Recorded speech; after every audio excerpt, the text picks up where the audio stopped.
up, Badlands? Explain those Badlands. That's a hell of a name.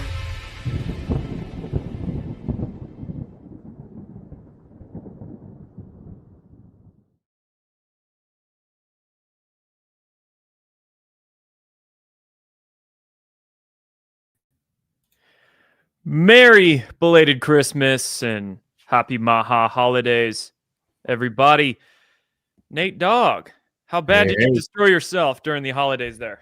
It was, I was pretty good, but you know how it is when you go over to families' homes and they don't pay attention to health-related stuff. Like they just cook with whatever they can get their hands on. Like this? Me watching my family cook with seed oil, flour on nonstick pan, putting everything in aluminum foil. Yeah. Dude, it do be like that though. It does, man. It does, and I don't want to be rude. For years, I would turn it down. And honestly, I don't know. I just got tired of doing that. Felt rude. Started developing a reputation with everybody. It's like, okay, I'll just eat it. But yeah, I definitely feel it, man. I feel it. Just a little bit, right? I mean, just a little bit. Easter, 4th of July, Thanksgiving, Christmas. Just give yourself those 4 days out of the year. And you don't have to go pig out when you're over at the family and they're not cooking so healthy, but just a wee bit. Although I will say, my favorite dish is green bean casserole, right? Right. Green bean casserole to white people is like fried chicken to black people. I hope Cam is in the chat. And after, a few years back when I really cleaned my diet up and everything, I went over to my parents' house for the obligatory holiday thing. And I just smashed the plate of green bean casserole, man. And headaches. And she was using the, standard American slop ingredients, Campbell's soup, everything. So probably tons of MSG and whatever else in there. Dude, my brain, headache, and everything. I was bad. Yep. But what'd you eat, man? What'd we do? Meatloaf, mashed potatoes, green bean casserole. And then there was tons of desserts and popcorn balls and chocolate chip cookies and all that stuff. So I went over there. I was like, I'm going to have half of a chocolate chip cookie. And I took half. I put the other half back down. I walked back over, sat down, ate that half. And I was like, nope, I guess I got to do the whole thing. So I went back and I finished it. Yeah, those 2026 New Year's resolutions going to hit you hard, huh? Yeah. Gonna hit you hard. I gotta give myself a reason to get in, go do something about it. But no, I've been good ever since. So, coming back out of the holiday coma. How about chat? What'd chat do? What did you guys do? We got some good people proud of their green bean casserole. Some people hate green bean casserole. Some people don't even know what it is. Oh, man. Do you live in the States, Southcott? Do you live in the United States of America? Or are you a foreigner? How do you not know? I always thought green bean casserole was like it's like a Thanksgiving dish. Kinda, but yeah. I think it's so good. I love it so much. I might put it into like a weekly rotation of a good cheat day. Southcott, does not live in the United States. Explains it. Explains it. Yep. All right. We've got some MAHA news. It's been kind of a quiet week, holidays and everything. So there's not much to talk about in terms of news, but there's a few posts, some videos we'll laugh at, some things we'll discuss in relation to current events. But we'll also be talking about year one of MAHA. We'll spend some time kind of just recapping the year, talking about the MAHA wins of the year. I actually published this Substack a few days ago. How successful has the MAHA movement been? The wins keep stacking up. And I was talking about all the MAHA wins over the year since RFK Jr. was nominated and confirmed. And then the next day, RFK and HHS put out their own list. Year one of MAHA, all the wins. Pretty much the same thing, but in a much better looking article. So we'll kind of compare those articles. And we'll also talk, if any of you guys have any resolutions, 2026 MAHA resolutions. We'll talk about a few things you can do, like a basic level, intermediate level, advanced stuff, things to think about, things to put on your resolution list to make sure you do every day or every week. So before we get to those things, though, we do have a word from Benson Honey Farms, where every jar is pure gold. Benson's Honey is excited to be back on Badlands Media with their latest 2025 honey harvest straight from their farm in Nebraska. While they've been busy working to improve their state politics from the ground up, they never forgot the importance of sharing the best honey around. Did you know honey isn't just a sweet treat, it's nature's medicine. Perfect for alleviating allergies, soothing upset stomachs, or as a delicious natural sweetener for baking. Benson Honey is never heated, ensuring you receive it in its pure raw form, full of natural goodness. Join the supportive community and enjoy a special offer. Visit badlandsmedia.tv/honey and use promo code Badlands for 15% off of your purchase. Benson Honey Farms, savor the authentic taste of Nebraska and support this America First business. Follow on Facebook at Benson Honey Farms. And one more time, that's badlandsmedia.tv/honey. Promo code Badlands for 15% off. I'm a big fan of honey in the coffee. Oh, yeah. That's where it's at. I actually have some in my tea this afternoon. Very nice. Yeah. Very nice. New lady tea. Ate the green bean casserole yesterday, too. Regretting it today. No cookie, but one of those fancy chocolate balls in the fancy foil. I ate a shit ton of movie popcorn watching Song Sung Blue. I avoided all sweet treats. I didn't do any sweet treats, but Christmas Eve made a nice steak sweet potato dinner. And all I did yesterday was just a dish of green bean casserole. That's all I ate. Keeping it simple. There's something about that. Yeah, I did most of the obligatory family stuff earlier in the week. So yesterday was kind of like alone day for me, which is exactly how I wanted it. So it was good. Just made myself some bacon cheddar green bean casserole recipe I tried out, and it was pretty darn good. We did a game of Monopoly, my family, kids, and actually made it through the whole game. There was no yelling and no tears. I think that's a win. Monopoly is a great game to teach children how central banks work. Yeah. Because you make sure you take a little bit of tax with every transaction, right? Add in your own rules of just taking a little bit, and then they'll get it. They'll get the idea. Writing out your own money. Yeah, exactly. Yeah. All right, guys. 2026 MAHA resolutions. So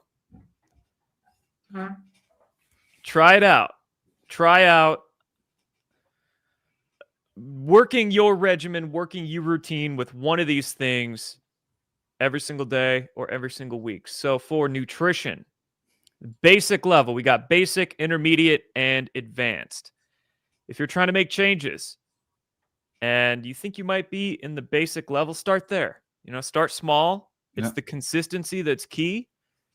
For basic nutrition resolutions, just start with your daily water quota, approximately 0.6, 0.7 ounces of water for every pound of body weight. You can do the math with your own water intake, but for women, it averages 70 to 80 ounces a day. For men, around 100 ounces a day.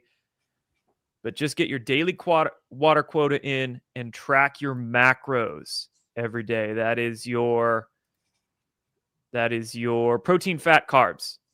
And then you could add that up to figure out how many calories you ate. So there's a lot of great apps for keeping track of that as well. Whoa. Yeah. A lot of good apps. If you don't like apps and you hate devices, just use a notebook. If you're old school like that, or you got your MyFitnessPals and all kinds of apps out there that are helpful. So basic level nutrition, get your water, track what you eat. Easy as that. Should we go to intermediate or down the list? Let's go down the list. Let's do basic. Okay. basic exercise goal, just half an hour of walking a day. Just move your body. And you got a lot of people that want to hit their 10,000 steps. Sometimes 10,000 is, well, it depends on your job.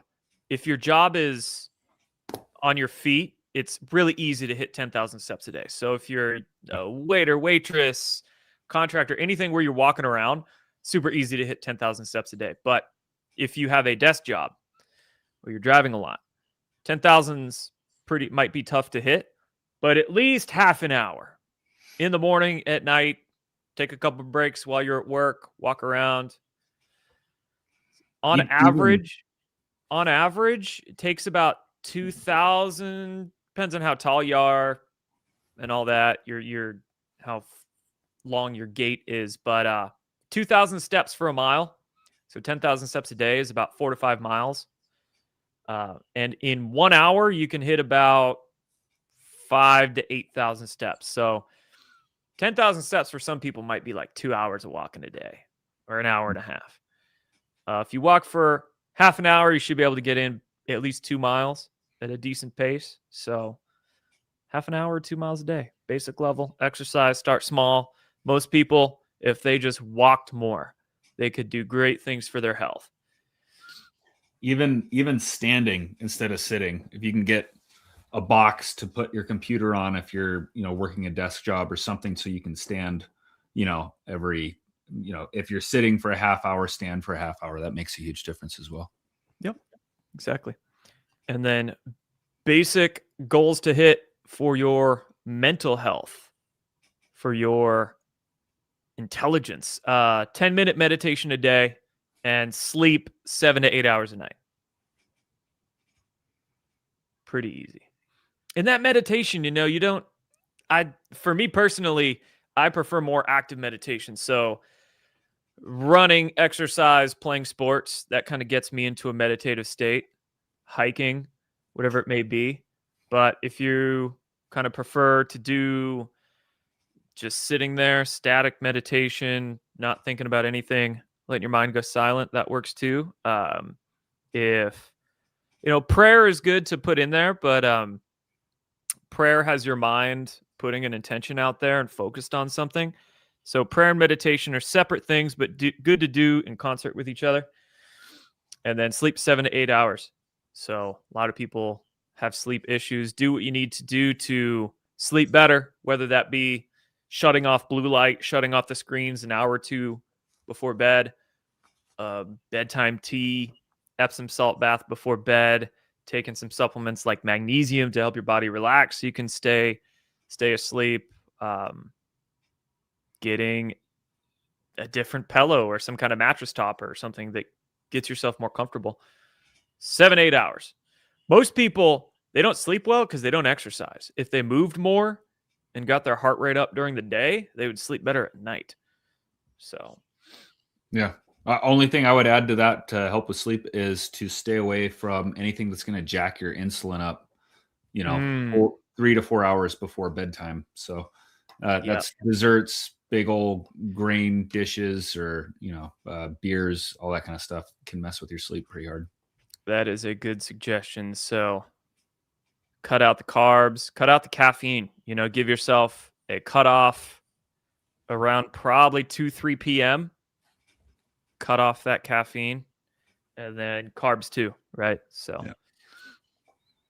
All right, intermediate nutrition. So if you want to go above the basic, get yourself a little more healthy, give yourself a little bit more of a challenge. This includes everything from the basic, mind you. So definitely still hit your water quota and track your macros. But at the intermediate level, meal prep 3 days a week. So if you want to go out or cook that day a few days a week, go do it. But meal prep at least half the week. And make sure those dishes are nice and healthy.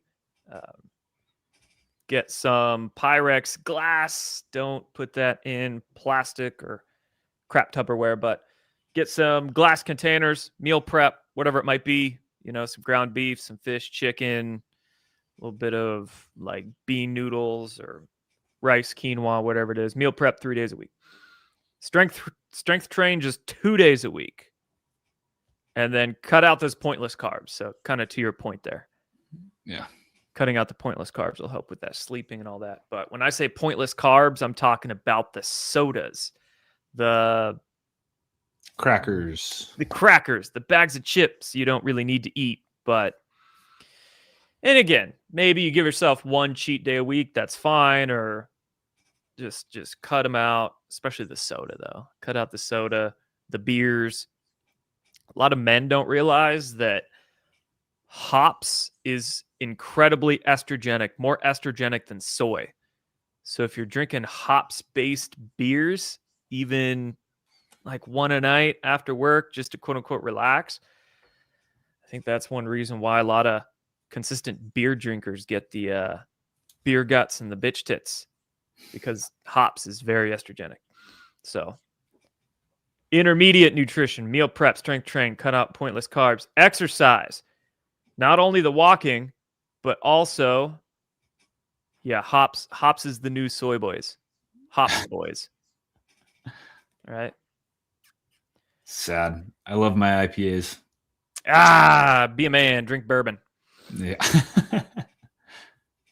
And then exercise, intermediate level, strength train, 2 days a week, 1 light cardio session per week. So strength training. If you're only strength training 2 days a week, I would suggest a full body routine.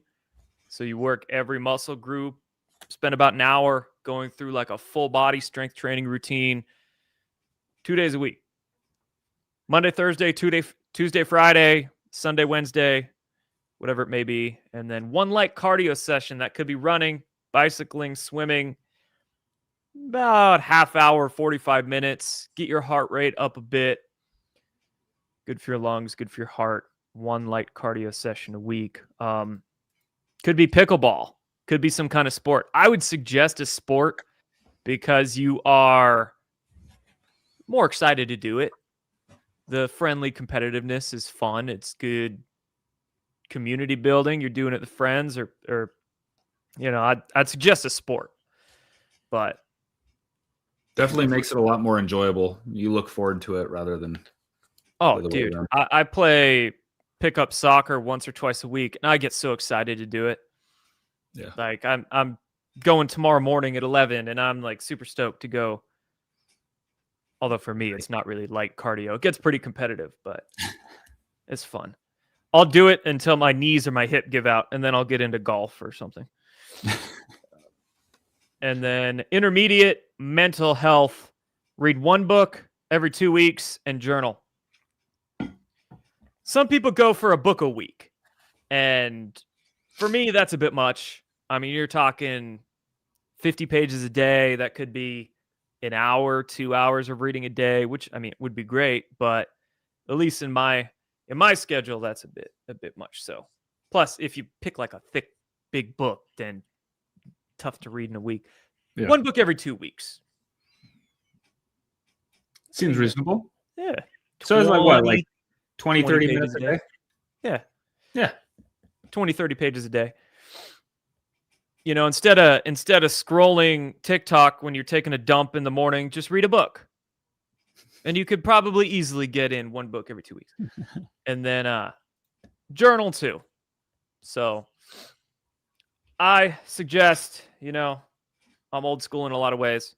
I suggest notebook. Just write down your day, what you do.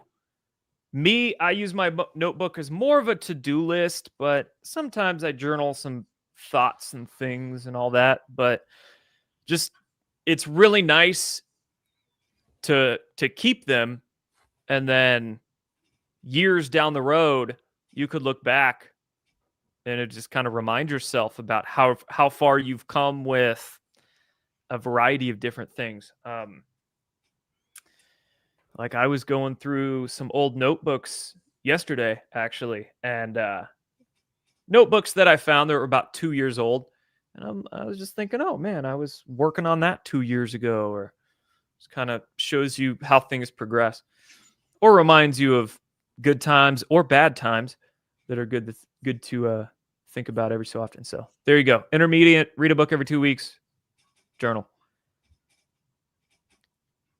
Now let's hit the advanced. Advanced nutrition resolution for MAHA 2026. Meal prep every single day. Every single day. Or better yet, eat meal prepped foods every single day. But every 2 to 3 days is when you should do your meal prepping. Some people do it once a week, but, you know, meal prep on Sunday. Those meals by Friday or Saturday get kind of nasty sitting in the fridge all week. So I like every 3 days. And one fast per month, a 36 to 72 hour fast. I haven't done one of those in a while. Guess I'm going to have to step it up. Got to hit that advanced bracket. I can hit 36 hours. I mean, it's takes some willpower, but I can hit 36 hours because that's just basically one full day. Eat dinner, go one full day without eating, and then eat breakfast the following day. But 72 hours gets tough. I've never done a 3-day fast before myself. We'll see. We'll see if I can hit that bullet point on the advanced tier. Exercise, strength training, 3 to 4 days a week, and 1 HIIT training session per week, high intensity interval training. So that would be your cardio, but that's more intensive cardio. So we're talking sprints, 1, 2, 400-meter sprints, do that in intervals, pretty intensive swimming or maybe mountain biking, trail biking, or you do some kind of sport, but it's more intensive than golf. So I suppose you could make golf pretty intense if how fast can we, have a race to get through 18 holes the fastest or something like that. Make it like pool. You got to like get within your ball. Yeah. yeah. Where it has to land 30 feet within like where you say. And then if it's, every 10 feet, it's an extra 10 push-ups. Yeah, there you go. 20 push-ups for every ball in the water. Get jacked today, boys. And then start your side hustle for the mental advanced tier. Turn your passion into profit.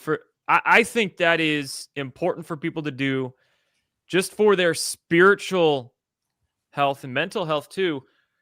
There's a lot of things people love to do, but they either A, don't do them, or B, don't figure out a way to share their gift with the world. I think sharing your gift, sharing your passions with the world is important.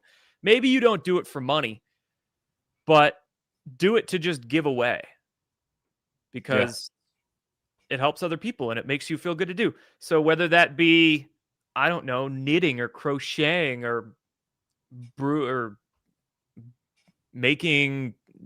your own wine at home or whatever it is, make something that you enjoy doing. Could be woodworking, and either just give it away or turn it into some kind of side hustle where you are selling on maybe Facebook Marketplace or somewhere else. Maybe it's something you enjoy doing so much and you are very talented at it that you figure out how to turn it into kind of a legitimate career for yourself. Or maybe you don't want to go that far. That's fine. Make an extra couple $100 a month to pay some bills or put some food on the table with what you make or what you do. Or again, just give it away. If you don't want to deal with money, give it away. But find some kind of passion, some kind of gift that you can share with the world. I think that is very important for people's mental and spiritual health. So there you go. 1,000% agree. 1,000% agree. Great list. That was good work. I'll add to this list. I just made it about an hour ago. So we had a comment a few minutes ago. They were asking if we were going to put that up on the social MAHA. Oh, we should. Yeah. We'll make a graphic of this that looks a lot better than this Millinote list here. We'll make some kind of graphic and throw it up on the throw it up on the MAHA news pages. Speaking of which, if you're not following us yet, what is it? It's MAHA News USA. MAHA News USA on Twitter. Yeah. Go check it out. We'll go through some of these comments here, and then we'll get to the articles of the day. High repetition with low weight could be. Just depends on your goal. High reps, low weight lead to more time under tension, more muscular development, but not as good for strength if you're actually trying to gain strength. So depends. Depends on the exercise as well and the goal. Fasting will accelerate weight loss, by the way. Still down over 100 pounds since I started doing strength training. Put on 20 pounds back. Push-ups and curls with low weight. There you go. Nice. Fasting. I think the best benefit of fasting is the discipline, is the mental and spiritual strength gained from just not stuffing stuff in your face. Along with the clarity of mind. That is so nice. Yep. Clarity of mind. So appreciate you dropping the link there, Spotzel. Thank you. Link in the chat. Let's see. What are the comments we got? High intensity workouts are indeed great for the body. Drink hops in your tea. Hops is actually good for sleeping. It's very calming for the nervous system. So you'll find hops as an ingredient in some sleepy time teas and whatnot. But it is the just drinking it every single day, especially with how it's brewed in beer, can be estrogenic. How's the hammy doing? Hammy's good, but now I'm dealing with this like left hip impingement thing that's kind of bothering me. Cool. All right. Let's talk about year one of MAHA. This was an article that HHS put out. Just talking about the first year, all the wins. By the numbers, 37 states have implemented legislation advancing the MAHA agenda. 18 states have SNAP waivers that have been signed, that is removing the junk food off SNAP. 40% of the food industry is pledged to remove synthetic food dyes. And then here are all the different, aspects of the MAHA agenda that they've pushed so far: making children healthy again, lowering prescription drug prices, bringing back physical fitness,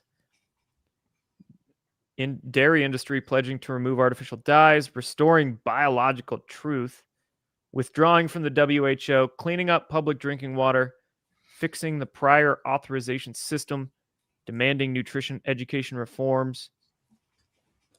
We've got a lot. Oh, there's more. Removing mercury from vaccines, making infant formula safe, ending big pharma deception, doging HHS, expanding MAHA to Head Start, overhauling the GRAS standard, religious exemptions from childhood vaccines, removing COVID vaccine from child pregnancy schedule, restoring integrity to federal benefits, and more. Going. There's a few of these I missed on my list. Here's the list I made. Many of the same things. So I put out this article the day before HHS put out theirs. Banning food coloring. Exposing vaccines. All the different issues there. Combating street drugs and synthetic fakes is one that I had on my list. Going after the synthesized kratom extracts, fentanyl, the synthesized hemp extracts. Oh, and the black market Chinese vapes as well. lowering drug and insurance prices. That's going to be a big fight in the coming months, is insurance industry. You ever watch the show Landman? No, I've been hearing about it though. Pretty good show. I was watching it a couple episodes this week, and in the show there were some narratives about how big the oil industry is. So I was just looking. I did a Grok search, just curious about the biggest industries in the world by yearly revenue. Mm-hmm. And the biggest industry in the world by yearly revenue is the health insurance industry. You're kidding. About $6.5 trillion per year. Bigger than oil, bigger than pharmaceuticals. Pharma is only about 1.5 trillion. I think pharma is like the 15th biggest. It's actually not in the top 10. That is mind-blowing. Health and life insurance, about $6 to $7 trillion globally annually. And of course, big pharma and big food go hand in hand with health insurance, right? But oh my God. What's crazy about that is they don't even produce anything.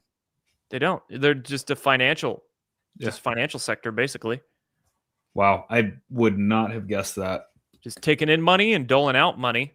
They don't produce anything. Yeah, it's wild, man. So, but if you take health insurance with pharma and then big ag and put them all together, what we're talking probably $10 trillion globally annually. Yeah. So, yeah, it's going to be interesting to see how that pans out in the coming months with these Obamacare subsidies expiring and the fight around the insurance. Yeah, when people are paying freaking couple grand a month just for basic ass health insurance when they're completely healthy people that go into the doctor like never. I was watching a video. There was a young gal. She was probably 20, 22, looked perfectly healthy. And she was talking about she was pregnant and now she was concerned about having a child. So she went and approached a couple health insurance providers to try to get coverage. And she thought that she would have some sort of assistance. And as a single woman, she was not allowed any sort of help.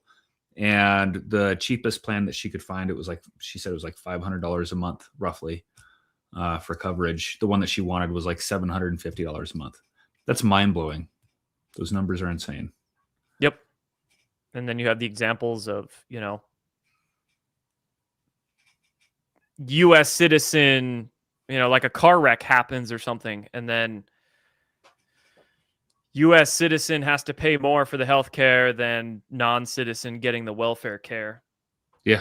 And also then you wonder how much of this health insurance money has been driven into people or NGOs' bank accounts with all the fraud coming out of these states, but it's wild. Yeah. Wild, man. Well, I mean, if that is has the highest revenue as far as an industry goes, we know the corruption has to be significant.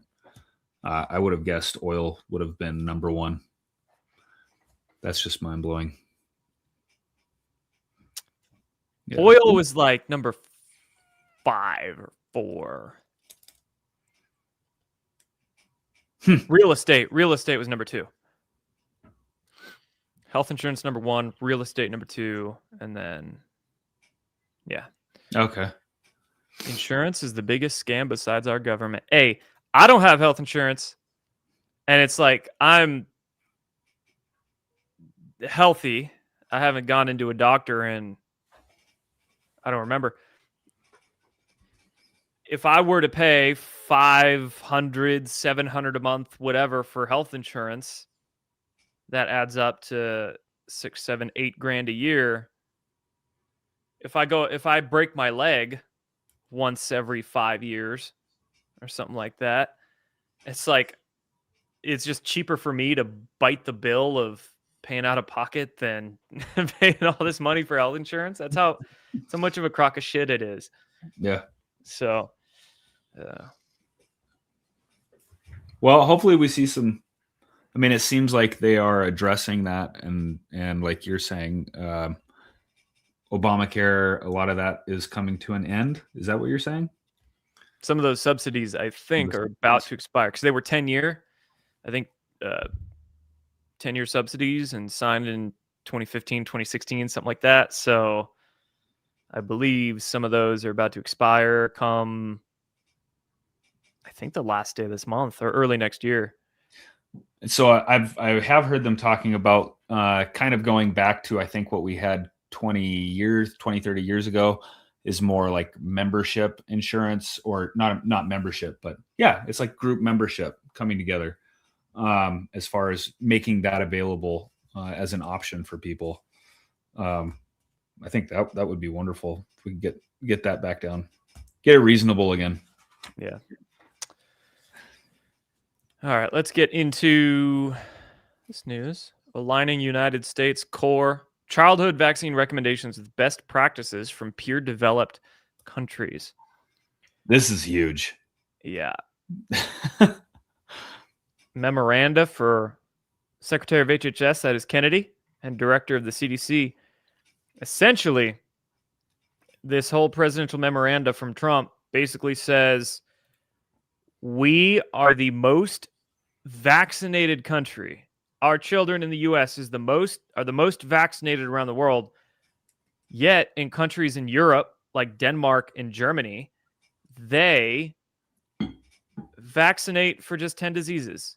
Like way less. In Japan, way less. Yet their children are way healthier than ours. And I think in Denmark, it is not mandatory for school for kids to be vaccinated. I don't know about the rest of them.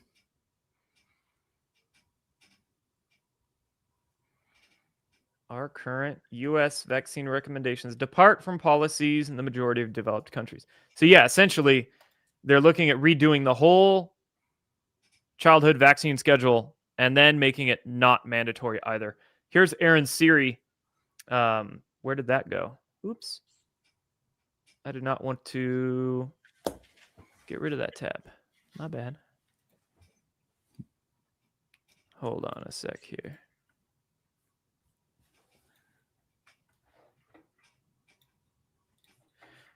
The Denmark childhood vaccine schedule has 9 fewer vaccines than the United States vaccine schedule, and Denmark also does not mandate childhood vaccines and has better health outcomes.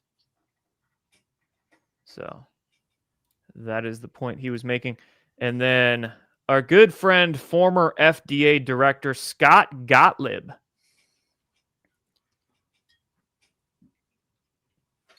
Pretty sure his dad was involved in MK Ultra experiments. Can you search that real quick? Yeah. It was like his dad or his grandpa was involved in health experiments during MK Ultra or something to that effect. Look up Dr. Scott Gottlieb's dad or family. Anyway, he is basically one of the biggest pharma shills, and he's all butthurt about the U.S. redoing their childhood vaccine schedule.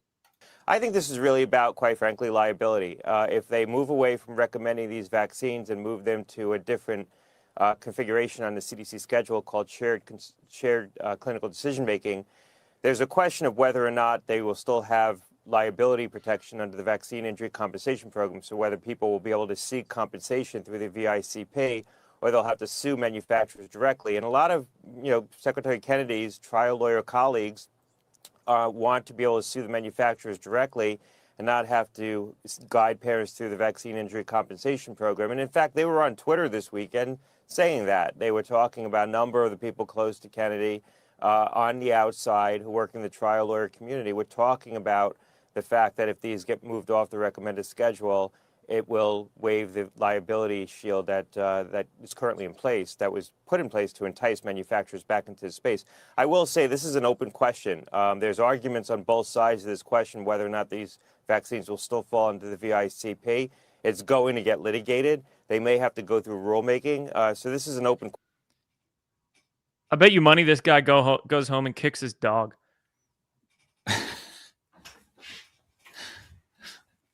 I mean, maybe. There's this. Back in 2022, Pfizer put Scott Gottlieb on their board of directors. What? Back in 2022 there. And then just a month ago, speaking of health insurance, United Health Group, Scott Gottlieb joined their board of directors. Wow. United Health Group, I believe, is by revenue the biggest life insurance company in the world. So, ain't that lovely? So that is. Talk about conflict of interest. Definitely. Yeah. Guy's got angry eyes. So if he's upset about the childhood vaccine schedule getting reworked, then that's a great thing. The CDC has been sued over operating illegal and unconstitutional 72-dose childhood hyper-vaccination program, never tested for cumulative safety, never filed the legally required safety reports. This could dismantle the CDC's unlawful vaccine regime that's poisoned the nation. No cumulative safety study on 72 doses of shots in 18 years. Looks like Spotzel's diving into this. If there was a connection. Okay. Looks like, there's no connection No. between Scott and Sidney Gottlieb. Same last name. Gotcha. Thanks, Spotzel. Appreciate you always fact checking us in the chat. One more piece of news on vaccines, and we'll get to our mid-show sponsors. Peter McCullough posted this yesterday, 2 days ago. Breaking study: infant vaccination increases death risk by up to 112% versus unvaccinated. Louisiana Department of Health death records reveal that infants vaccinated at 2 months are far more likely to die in the following month than unvaccinated babies. Can you say SIDS? Yeah. Sudden infant death syndrome. I'm pretty sure some research has shown how there's certain spikes in SIDS. I believe at like the 2-month mark, 6-month, 8 or 9 month, year mark. There's these spikes when SIDS rates tend to go up at the age of the child. And they just so happen to correlate with when children are recommended to go in and get a round of vaccines, which usually there's 2, 3, 4 doses given per round. Yeah. Canadian police whistleblower confirms that SIDS is correlated to childhood vaccines. Yep. Knew a family that lost 2 kids to SIDS. Ugh. And then what does mainstream medicine say is the cause of SIDS? I've heard a bunch of different excuses, from baby rolls over and can't breathe and just dies in their crib, or they probably blamed it on genetics at some point, as they do with most degenerative diseases. Just blame the genes. Yeah, I don't know. It's wild. But back in the 90s, they blamed the parents. Yeah. No. So That's hard to even fathom. Like, how long has this been going on? Since at least 86? Louisiana Department of Health death records. Huh.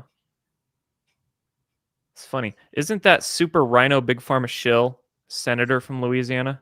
What's his name? Bill Cassidy, right? Yeah. I think he is. There's a big MAHA fight going on in Louisiana right now. Interesting. Because I believe Louisiana's... I don't quite remember. I think it was Louisiana's governor was tapped as some kind of... I forget. Let's get into Van Man. You know about Van Man taking down big toothpaste with all natural oral care, right? It's the perfect time to grab the dental care bundle to gift. Van Man's tooth powder is loaded with minerals like eggshells and bone, and combined with pulling oils and peppermint aloe mouth rinse, it's truly the ultimate fluoride-free dental hygiene bundle that saves you 25% off the individual prices. And the van never stops. Introducing Van Man's new Pearl Eye Cream and Sweet Onion Shampoo. Head over to badlandsmedia.tv/VanMan to see what's new. That's badlandsmedia.tv/VanMan.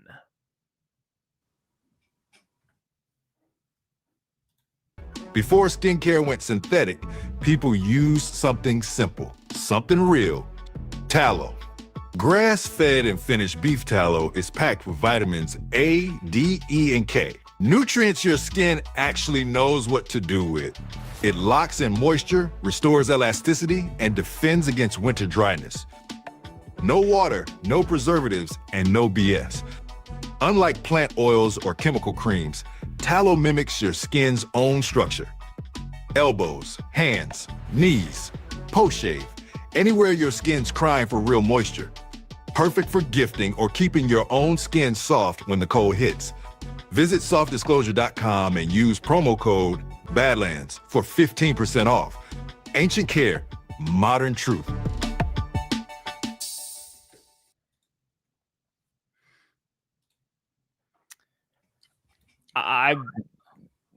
I was totally wrong. Jeff Landry, governor of LA, is the new special envoy to Greenland. That's right. Had nothing to do with MAHA. I don't know why I got that confused. There was just something else having to do with Louisiana. I can't quite remember. That you have some officials there in Louisiana who are super MAHA, pro MAHA, and then you have that super big pharma shill Senator Bill Cassidy. And so it looks like the official reason still explanation for SIDS is sleeping. So they're saying back sleeping, firm mattresses, no soft bedding or objects. And they have an entire campaign about it. Safe to sleep campaign. blaming it on the beds. Yep. Surprised they didn't blame it on climate change. That's probably in the list. Damn cow farts coming in through the windows. Carbon causes SIDS. Few more things to go through here. HHS on really going hard against the trans agenda. Here is Jay Bhattacharya, NIH director. If you're a parent, don't ever let a doctor tell you, essentially blackmail you, into thinking that you must accede to a transition for your child, because if you don't, the child would kill themselves. Scientific evidence does not support that. Yeah. Yep. FDA Director Makari's out here still speaking about the microbiome. Says the microbiome is the biggest frontier of medicine that we are not talking about. Kids that got antibiotics in the first 2 years of life had 20% higher rates of obesity and a 21% higher rate of learning disabilities. This is a byproduct of an altered microbiome. Well, that's significant. I learned about the microbiome 15 years ago, and I've been talking about it a lot ever since, but I guess mainstream medicine has yet to catch up.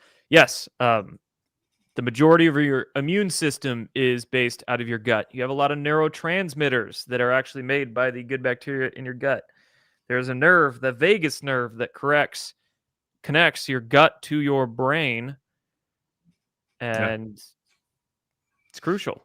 The balance of good to bad bacteria in our body is crucial for a lot of health functions. And yes, antibiotics destroy not just the bad bacteria, but the good bacteria as well. So, how often do medical doctors suggest taking a probiotic for a couple of months after a 2 or 3 week stint of antibiotics? Yeah. Never. Well, it depends on the doctor you go to. Yeah, I mean, there's some good ones out there. barely. Yeah, well, that In are my not in the hospital system. Oh Natural. yeah, when I worked at the nutrition stores, I would get so many people coming in with problems, and then I'd ask if they'd ever taken antibiotics, and yeah, I just got off one, or I took one recently, and did your doctor suggest probiotics? No, they didn't say anything about it. Dude, I'd probably say 5%. 5% of standard medical doctors will actually suggest a probiotic afterwards. Yeah. Maybe 10% of them. But the thing is, the ones that do suggest probiotics, they just say, oh, go to freaking Walmart and get a line. Like the standard big box, what's promoted everywhere. Just go get Culturelle probiotics or eat some yogurt. That's all you need to do. Eat some yogurt for your probiotics. Okay. First of all, Culturelle probiotics are pathetically weak, and I believe they only have, I got to check here real quick, like one strain. Look at this garbage, ugly, stupid marketing bullshit website.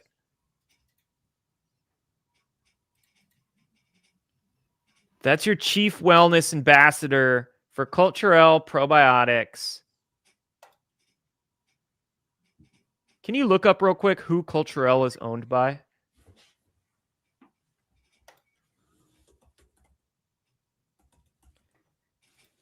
Digestive strain. How many strains are in there? Supplement facts. Literally one. One single strain of bacteria. That's it. Your probiotic should have at least like 10 different strains. The good ones have like 15 to 20, a variety of different strains. Some probiotic strains are targeted more for your stomach. Others are more for the lower intestines and the colon.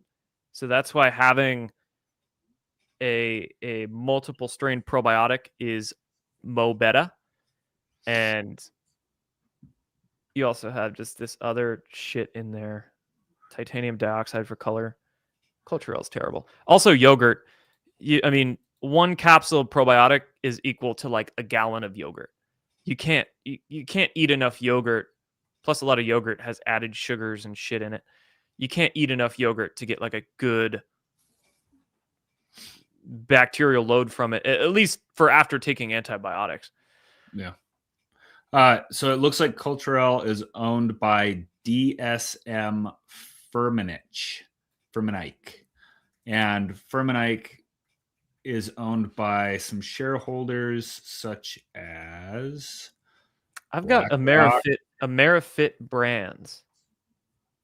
Amerifit Brands? Amerifit owns Culturelle. What? And then Amerifit is owned by Martech. Oh, acquired by Royal DSM. Is that the one you got? Yeah, DSM. Some Dutch pharmaceutical company. And they have large institutional investors like BlackRock and Vanguard. Yeah. I was thinking maybe we'd see a Pfizer in there, but still, giant pharma. It'd be too obvious. Yeah, giant pharma company owns your big box supplement brands because, of course. So I was actually reading something. I think it was yesterday, and I don't remember the exact bacteria, but they were working with mice, and there was a certain bacteria that it's naturally occurring. They increased it in the mice, and wound healing increased by like a significant amount. I made a note of this. I figured this is something that we could probably dive into and take a little bit of time to see why why are they saying that microbiome is such a big thing? What's some of the latest science that's happening behind it? That would make for an interesting show. Let's do that next week. Cool beans, man. Sweet. Because Spotzel's got a question here. Where is it? Where is it? I want to bring it up on screen. This isn't it, but Dr. Marty Makari is doing such great work. I agree. Yeah. He is. Do topical antibiotics have any effect on gut microbiome? That's a good question. Definitely not as significant if it does at all. Yeah, not really. I don't imagine topical antibiotics would have much of an effect, honestly. But imagine what glyphosate does. Do I have any recommendations on a good probiotic? I do. I don't necessarily want to send an email. Send me an email or a DM. You could DM us at the MAHA news page on X, and then because also it depends on your situation, right? I can't give like a one size fits all approach recommendation, but I don't have a probiotic. No, not one for my personal brand, but I'm working on some fun things for 2026. So ask me again in like 3 months. But there's a lot of brands out there. There's a lot of, yeah. But it also depends on the situation. Like, is it after antibiotic?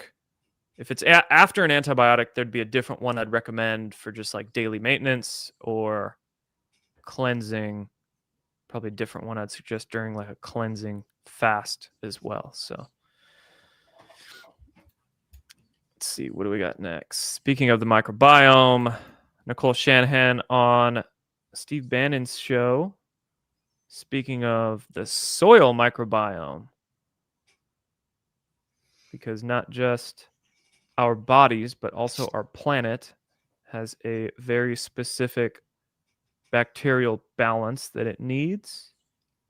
And without that bacterial balance, nutrients don't get made. Yeah, I believe that natural microbiome from the soil, it's not only the health of the soil, the quality and the nutrient density of the plants, but that microbiome also transfers to us and populates our own microbiome. Doesn't that microbiome also make oil? I don't know. Speaking of the oil industry, we were lied to about oil being a fossil fuel coming from dead dinosaur bones. Oh, yeah. Oil is in fact abiotic, meaning it comes from a bacterial process. What, really? I believe so. Whoa, dude, that's huge. That I did not The know. abiogenic petroleum origin, it is a hypothesis that proposes that most of Earth's petroleum and natural gas deposits were formed inorganically, commonly known as abiotic oil. There's a biogenic origin for most of the world's petroleum. That's interesting. Yeah. So the microbiome of our Earth is pretty damn important.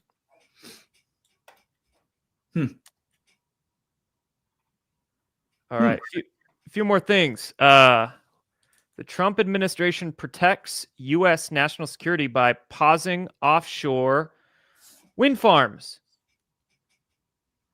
No more garbage wind farms offshore. Here we go. America's fishermen stand with our leaders who put national security, working families, and common sense first. Not only does this save the whales, keeps the water safer.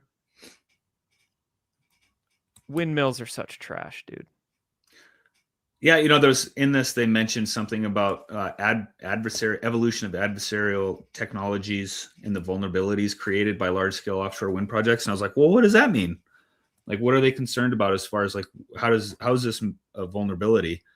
And apparently, those large offshore wind turbines create a lot of chatter, so that like radar and whatever sonar, all that kind of stuff, can't get good readings, so they could miss all sorts of stuff because of it. Yeah, and then the vibrations and the resonances that come off these things Yeah. totally screw up the whales and their sense of communication and their sense of direction. Yeah. And the fish as well. So that is good.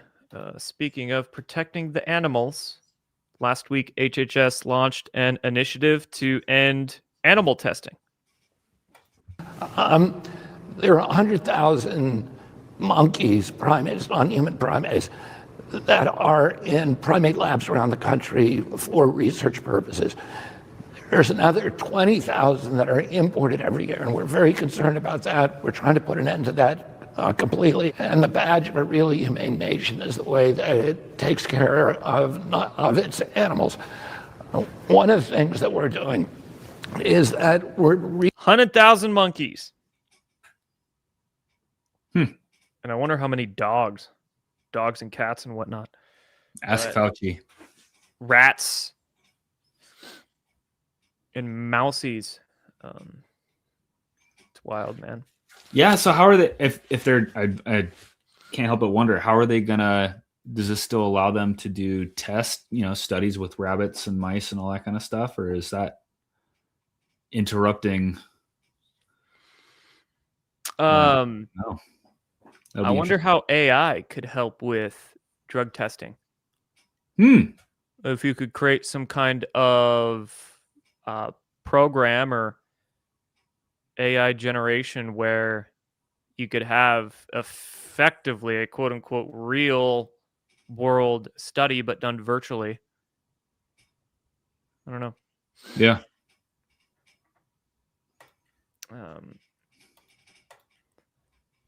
RFK Jr., why did gluten allergies go up so much since 2006? Old video of RFK, but making its rounds again. He's talking about why people are so sensitive to gluten these days. In 2006, they discovered that Roundup was a desiccant. So that, and what that means, if you spray it on a crop, it will actually dry out the crop. And one of the big enemies of the farmer is that if there's rain around the time of harvest, their crops can get wet and then they get moldy and then it ruins the entire silo. Yeah. And so what Monsanto did is they began telling farmers, spray this on the crop, on your wheat, right before harvest or at the time of harvest. And it was so popular that about 85% of the Roundup that has been used in history has been used since 2006. Wow. And a large part of that is as a desiccant. And what that meant, Mark, is for the first time they're spraying it on food. Yeah. Right at harvest. Yeah. And for the first Not time. early in the season when it may Right. have a chance to wash off, but actually just before you're going to eat it. Right. And they're spraying it for the first time on wheat because there was no such thing as Roundup Ready wheat. Yeah. They started spraying it on wheat as a desiccant. And so 2006 marks the date when suddenly these gluten allergies began exploding. The Interesting. celiac disease and all these kind of wheat problems that we started seeing in this country. If you measure back and say, when did it start? You can look and draw a red line, and it's 2006, and it's the year that they began spraying it on wheat. That is RFK Jr. He looks different because that's old video. Yeah. So his voice is even a little different in that video because he had surgery at one point on his vocal cords, and it sounded like he had surgery after that video because he sounds, I think he sounds better these days than he did in that video. Yeah. I agree. RFK, Monsanto created celiac disease. By the way, here's a chart of glyphosate on wheat, i.e. Roundup, and celiac disease hospital discharges. That's wild. Here's that 2006 marker. And then bam. Also, there is evidence to suggest that Monsanto tried bringing a genetically engineered wheat strain to market. And they tried that back in the late 80s, early 90s around here. I believe that Monsanto planted test crops in eastern Washington and eastern Oregon. Now, the FDA never approved this genetically engineered wheat that Monsanto was Frankensteining, but with the nature of wind is that the pollen from these test plots ended up spreading and infecting neighboring wheat plots, and then just spread and spread and spread. So this GMO wheat never came to market, but it basically infected the biosphere with these uh, genetically engineered strains of wheat. Also, another issue with gluten is just how hybridized wheat has been, because wheat has been one of the staple crops for human agriculture for thousands of years. And humans have been trying to hybridize different strains together. And each year, each growing season, there's sort of a new hybrid strain, and they try to hybridize it further to create bigger plants or better tasting plants or more resilient plants. So we just have hybridized it so much over the centuries that now we're getting to a point where the proteins in modern wheat are so complex. They're not like ancient strained wheat, and our bodies haven't customized to the new hybridized wheat.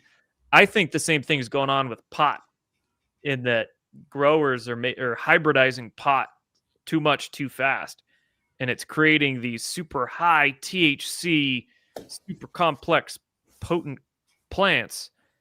And then we smoke modern pot, and it just messes with our head. Whereby ancient cannabis, or even cannabis from like 100 years ago, before it started getting all hybridized, 50 years ago, a lot lower THC, a lot easier for people to handle. So that's my theory. Makes sense.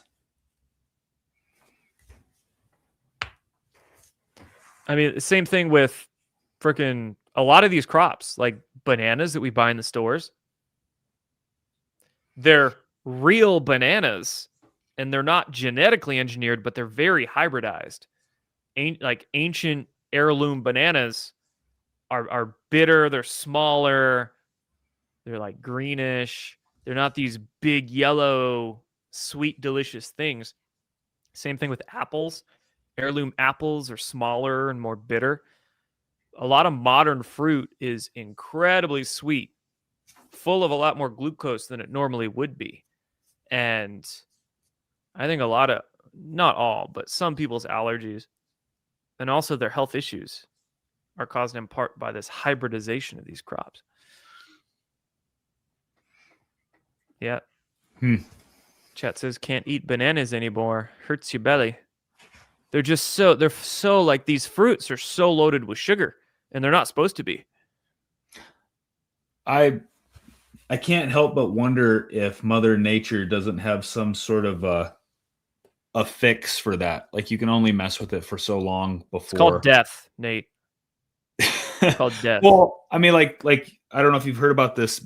There's a huge deal that's going on with citrus crops in Florida, and like a huge swath of the orange farms that like Tropicana orange juice, what they rely on, are getting wiped out by I think it's either a certain bacteria in the soil or it's some sort of fungus. And so they're moving, a lot of the production is getting moved to like South America. And I just can't help but wonder, is that a result of so much hybridization that it loses its ability to resist natural things that are going on in our world? And if we'll see the same thing with this hybridized wheat? Probably. It would make sense if these fruits are becoming so hybridized to have higher sugar content, then that would create a better environment for these bacteria to spread. Yeah. And then, maybe it's an invasive kind of fungus or mold or bacteria or whatever, or even an insect. But without the super high sugar crops, then maybe it's invasive, or this insect or fungus wouldn't be able to spread. So fungus likes sugar. Exactly. Says chat. So the situations that we are creating a great environment for these pests and bugs and funguses to spread. And it's like our own doing.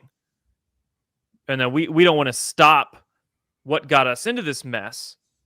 We just want to create some new fungicide or pesticide or toxin to spray on it because it's humans are just dumb, arrogant. I met a Cargill scientist. They had a GMO corn that looked, grew, and had every aspect normal corn, except cows wouldn't smell or eat it. Refused. Yeah, there's a pretty famous meme in the health space of, let me see if I can find it with a quick Google search. I should be able to. This is it right here. If the website ever loads, it's basically showing, here, let's just do this.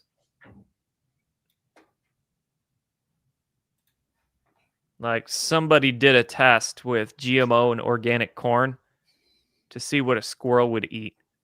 And if this was a real test, but basically it looks like the squirrel ate the organic corn and not the GMO corn. So nature knows. Cargill is as bad as Monsanto.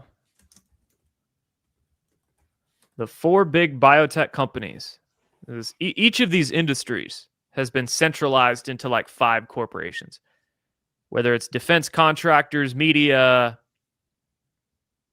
all of it, but home builders. In biotech, it's Monsanto, which is now part of Bayer. So effectively Bayer, Dow Agro, Syngenta, and Cargill, I believe, are the main 4 that bioengineer most everything. So. Here around me, it's Syngenta. I see Syngenta signs everywhere. It'd be like driving past a cornfield and see a little sign that says exactly, it says Syngenta and that what kind of crop of theirs it is. So. And last topic here, just a nice little reminder from Dr. Robert Malone. Vitamin D deficiency season. In my opinion, in his opinion, vitamin D is one of the best defenses against infectious diseases and even cancer. Dosing should be 5,000 IUs or even higher, and a higher dose than what used to be recommended and is still recommended by many doctors. The recommended daily allowance, the RDA of vitamin D, is a pathetic 400 IUs. Most of these RDAs are based on just not dying. They're not based off actual health, but just like vitamin C. The suggestion, the RDA for vitamin C is 60 milligrams, which is great if you just want to not die from scurvy. But if you want to actually be healthy, you should probably get more than 60 milligrams per day. The vitamin D recommended daily allowance for vitamin D is 400 IUs, which is pathetically low. So Robert Malone suggests 5,000, which I think is great.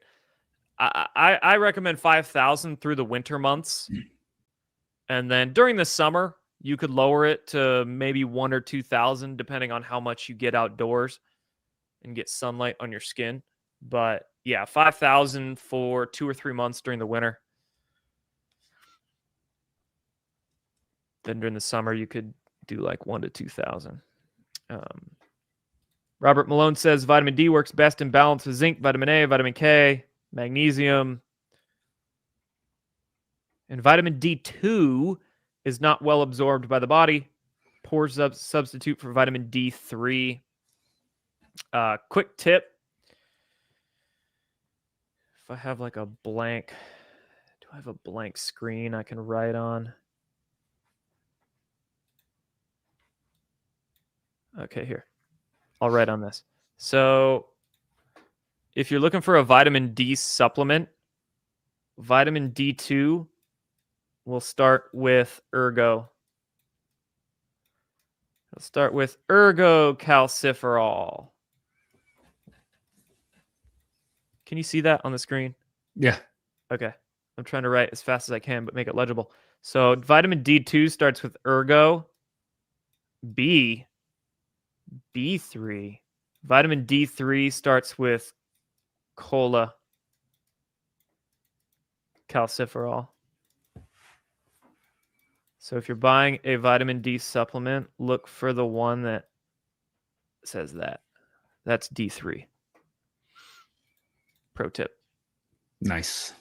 And a lot of, since vitamin D is fat soluble as well, they need to have it in a base of some kind of oil. A lot of cheap vitamin D supplements will use soy oil or cottonseed or some garbage trash seed oil. Ideally, look for one that is in a base of olive oil. So another pro tip there. And what is it when you go in and you have your blood or have it tested to find your D3 or your D levels? I can't remember what they use as a scale, but I know that what's the recommended range to be in is like not dying, like you were saying. Oh yeah, I don't know the exact, because they use like micrograms or nanograms per milliliter of blood or something like that. It's not an international unit designation. They use some kind of mole scale. I forget, but yeah, I'm not familiar with the blood readings of vitamin D, but maybe similar, just low. So Yeah. all right, I think that's it. It's a wrap. That's a wrap. Hey man, Cool. any Flow Blend shout outs? Oh yeah. So we just launched, we updated our energy pouches, the Stoked energy pouches. They used to have CBD, were pretty base. But I am super proud of these. So we redid the formula. Now it has methylfolate, B12 that you're absorbing sublingually, so it's not passing through your digestive system. That means that B12 is going straight into your bloodstream. It's not feeding any bacteria in your gut. So that is excellent for cognitive clarity. Yeah, we also have coenzyme CoQ10 and PQQ, which is like a metabolic powerhouse for your cells. So we also have organic caffeine, 25 milligrams of organic caffeine per pouch and 50 milligrams of L-theanine. So this is like, it is a tremendous balanced boost of energy. It's not dope, like dude. a wired With the energy drink. methylfolate and the methyl B12 in there. Yeah. That's cool. And I like how there's just a tiny little bit of caffeine. So if you want to do a couple pouches a day, you can. Yeah. Yep. It's not a buzz. It's just good, solid energy. Sweet. Drop Yeah, any kind of link or coupon code in the chat if you could. Oh yeah. For anybody watching this, use the code Badlands for 20% off. Oh, that's cool, Spotzel. Gave some Flow Blend as stocking stuffers. All right, on. What a great stocking stuffer, man. Code Badlands for how much percent off? 20% off. All right. Nice. Cool, man. And then I have an announcement, you could say. New product, vitamin C. Speaking of low RDA on vitamin C, this is a whole food-based, whatever you want to call it, from food vitamin C. Comes from acerola cherry, amla berry, hibiscus, goldenrod, stinging nettle, and rose hips. This is an actual food source vitamin C. Each serving is 450 milligrams. So that is a pretty hefty dose. And tastes pretty good. You can just take it straight, or you can throw it in water, juice, whatever you want. From food, you can absorb way more of it than an ascorbic acid. And you get about 60 servings per bottle. So should last you a few months.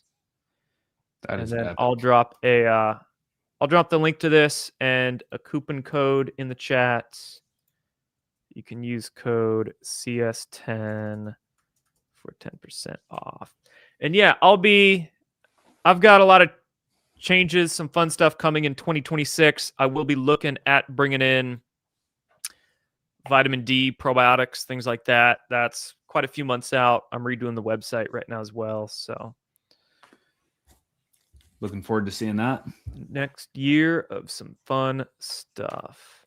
Let's see. Maggie says, not vitamin savvy. Is cola the name of the vitamin D or brand or what? No, cola is just the name of the ingredient. Cholecalciferol. So vitamin D2 is called ergocalciferol. You just want to avoid any vitamin D that starts with the ergo. Vitamin D3 is otherwise known as cholecalciferol. And any good multivitamin that has vitamin D3 in it, or any product or vitamin D3 itself, just look for that cholecalciferol. That'll be the D3. What's a good food source for vitamin D? Sardines. I believe mushrooms have some vitamin D, but it's the vitamin D2 form, so it's tougher to absorb. But Raw milk. raw milk a little bit. I believe eggs, the egg yolk has a wee bit of vitamin D, but there's not a huge amount in food. So yes, sardines are the answer to everything. Geochem, absolutely. Sardines and Bitcoin. So and deadlifts. Sardines and deadlifts. But UV rays, like the best source for vitamin D is ultraviolet rays. If you can't do that because you live way too far north or tanning beds scare you, then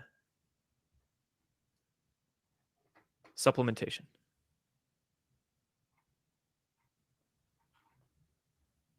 Just going through some of the comments here. Got a couple shout outs to give for super chats that came in. Thank you, Team Smooth, for the emojis and the $7 Rumble rant. Much appreciated. And then Ramsey C. You would love a lot of these products for soil health. greencountyfert.com. Cool. Fertilizer company. Have to check those out. Make sure it's healthy.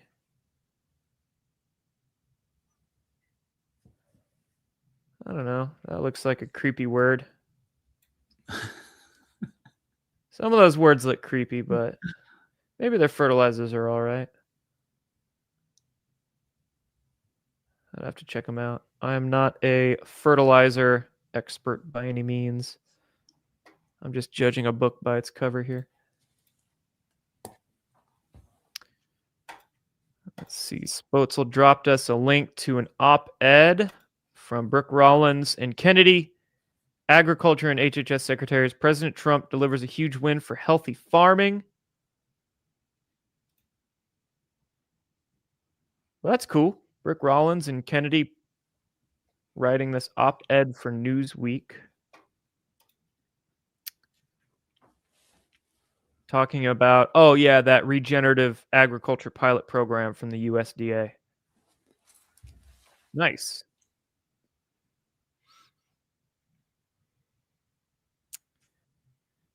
So will all vitamin supplements be synthetic? Asked the chat. Most vitamin D supplements come from sheep's wool, actually. Not all of them, but some of them. The cholecalciferol, the vitamin D3, is derived, I believe, from sheep's wool. So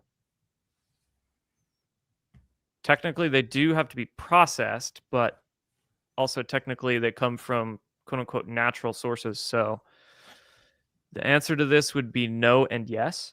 You can get some vitamin D3s that are based from algae if you want a vegan sourced vitamin D. They will be more expensive. But yeah, that'd be my answer to that.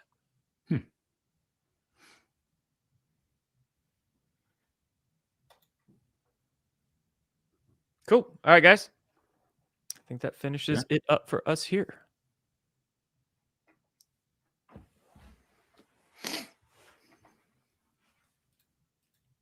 Right Wait, on. what? Sheep's wool? I had no idea. Yeah, I'm going to fact check myself real quick. But I'm pretty sure. Lanolin. Yeah. Most vitamin D3 comes from lanolin, which is a natural component of sheep's wool. I was not lying to you. Don't you need vitamin K with D3? No, you don't need it. But if you're trying to help your bones, then you want vitamin K and D3. But you don't need, to absorb the vitamin D, you don't need K. But to absorb calcium, you need K and D. So, no, you don't need vitamin K with D3. But it's not a bad idea to take both if you really want to build stronger bones. So, sheep are dipped in poison. Well, I guess it would depend on which sheep. I don't think all of them are just dunked in poison. I don't know exactly what you mean by that, but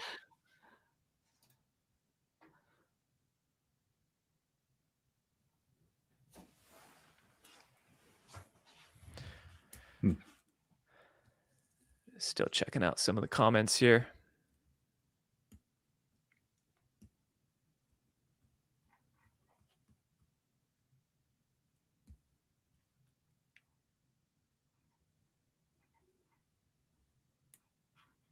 Cool. All right, guys. Right on. We are done for today. Appreciate all y'all for tuning in. We will be here. Got one more comment that came in. Vitamin D is more of a facilitator or enzyme than a traditional vitamin. It could also be classified as a hormone as well. Sometimes vitamin D acts as a hormone regulator. So, yeah, it's not really a traditional vitamin. It's many different things, which is why it's so crucial in many different processes. So, cool. Cool. Done for the year. We're done for the year, bro. Dad joke. See you next year, everybody. Do I one heard of that in those. the gym today. Do one of those. All right. Yep. We will see you guys in 2026. Next week, same time, same place. MAHA News here on Badlands. Thank you, and have a good weekend, everybody. Thank you so much for joining us, and don't forget to hit the thumbs up on this video. And a special thank you to all of our advertising partners. Please remember to shift your dollars to support those businesses that support Badlands Media.